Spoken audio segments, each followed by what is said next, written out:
آله وصحبه أجمعين. اللهم إنا نسألك إيمانا لا يرتد ونعيما لا ينفد ومرافقة نبيك صلى الله عليه وسلم في أعلى درجات الجنة.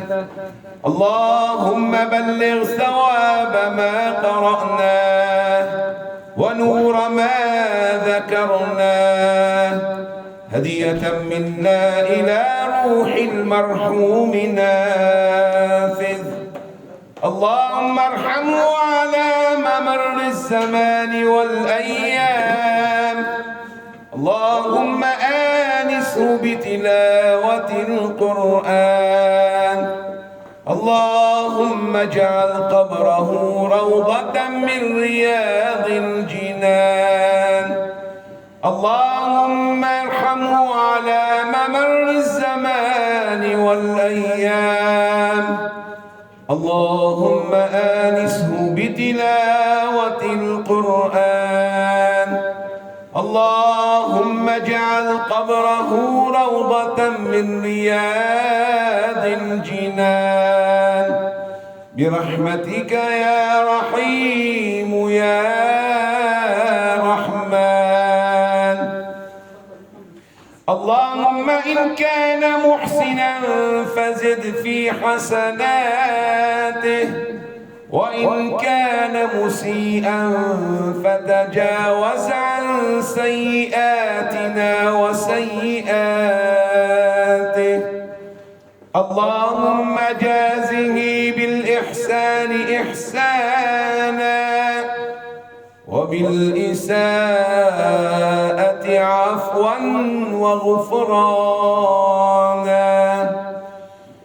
اللهم باعد بينه وبين خطاياه كما باعدت بين المشرق والمغرب.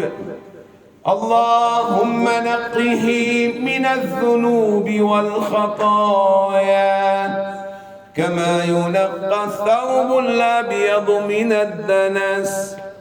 اللهم إنه نزل بساحتك وأصبح فقيرا إلى رحمتك، وأنت الغني عن عذابه. اللهم ارحمه رحمة يتعجب منها الخلائق. اللهم نسألك يا أرحم الراحمين، يا من هو أرحم بعبده من الوالدة بولدها. اللهم كن بالمرحوم نافذ. اللهم كن به رحيما. اللهم كن له غفورا. اللهم كن له مسامحا. اللهم اجعله عندك في أمن وأمان.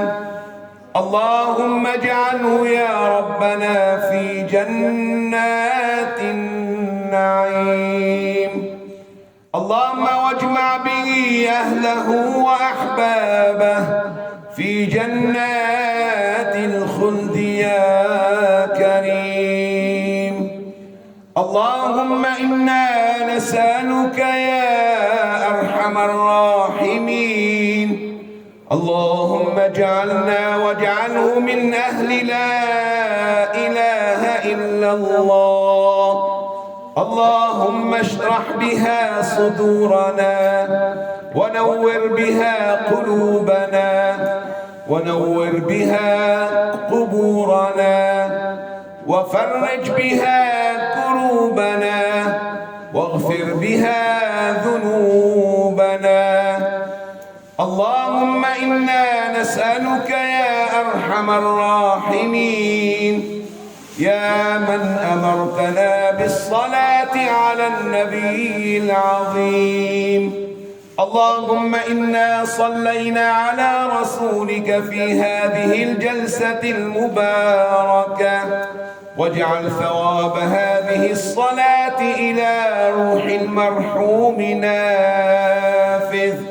اللهم نور بالصلاة على النبي قبره واغفر بها ذنبه. اللهم لا تحرمنا أجره ولا تفتنا بعده، واغفر لنا وله وارحمنا إذا أصبحنا مثله. اللهم إنا نسألك يا ذا الجلال والإكرام العفو والعافية وحسن الختام. اللهم فرج عن إخواننا في غزة وفلسطين، وفرج عن عبادك الموحدين. اللهم اغفر لنا ولوالدينا وللحاضرين ولوالديهم، واغفر للمرحوم نافذ ولأموات المسلمين أجمعين. وصلى الله على سيدنا محمد وعلى آله وصحبه وسلم. الفاتحة إلى روح المرحوم نافذ ابن صالح وأموات المسلمين.